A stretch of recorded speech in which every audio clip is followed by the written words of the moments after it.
পিরোজপুরের জেলা প্রশাসক আবু সাইদের সহযোগিতায় এতিম মেয়ে সুহানী আক্তারের বিয়ের উদ্যোগ নেওয়া হয়।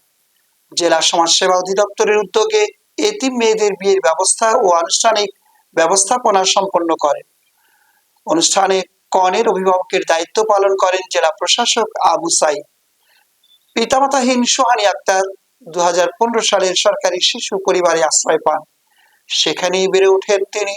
18 বছর পূর্ণ হওয়ার পর পিরোজপুর সদর উপজেলা জুসখোলা গ্রামের রাকিব শেখের সঙ্গে 1 লাখ টাকা দেনমোহরে তার বিয়ে সম্পন্ন হয়।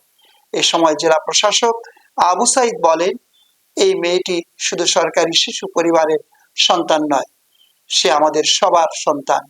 আজ আমরা তার অভিভাবকের দায়িত্ব পালন করছি। তাকে রাকিবের হাতে তুলে দিয়েছি। আল্লাহর কাছে দোয়া করি তারা যেন সুখে শান্তিতে সংসার করতে পারে। বিয়েকে কেন্দ্র করে সরকারি শিশু পরিবারে ছিল এক অভিন্ন আবহ। নিজেদের সহপাঠীদের নতুন জীবনের শুরুতে আনন্দে মেতে ওঠে সেখানকার বেড়ে ওঠা এতিম ও অসহায় শিশুরা। হাসি, শুভেচ্ছা আর শুভকামনায় মুখর হয়ে ওঠে পুরো শিশু পরিবার প্রাঙ্গণ।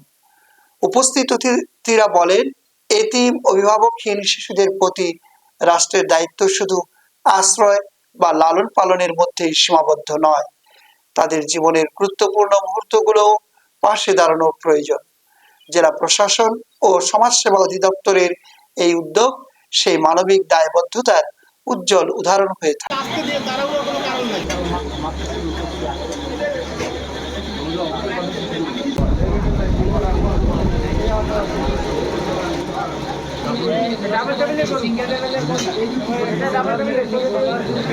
এই সমস্ত সকল ভালো কাজে আমরা জেলার সকল মানুষকে নিয়ে থাকতে চাই এবং এই শিশু পরিবার আমার সন্তানের মতো আমরা লালন করতে চাই।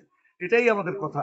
সন্তান ভালো থাকুক, আমরা সন্তানদের পাশে আছি, তারা স্বয়ংসম্পূর্ণ হবে, এই দোয়াই আজকে।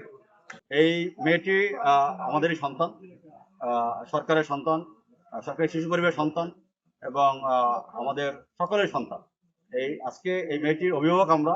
এই মেয়েটি যাতে করে রাকিবের হাতে আমরা তুলে দিয়েছি, এই পরিবার যাতে করে সুখী হয়, সেই জন্য আল্লাহর কাছে দোয়া প্রার্থনা করছি এবং আমরা উপস্থিত সকলেই এই পরিবারের পাশে থাকবো। তারা যাতে সুখে তাদের থাকতে পারে এবং দাম্পত্য জীবন তাদের সুখী হয় এবং যে কোনো সুবিধা অসুবিধায় আমাদের দরজা সবসময় খোলা থাকবে। জেলা প্রশাসন সবসময় পরিবারের পাশে থাকবে।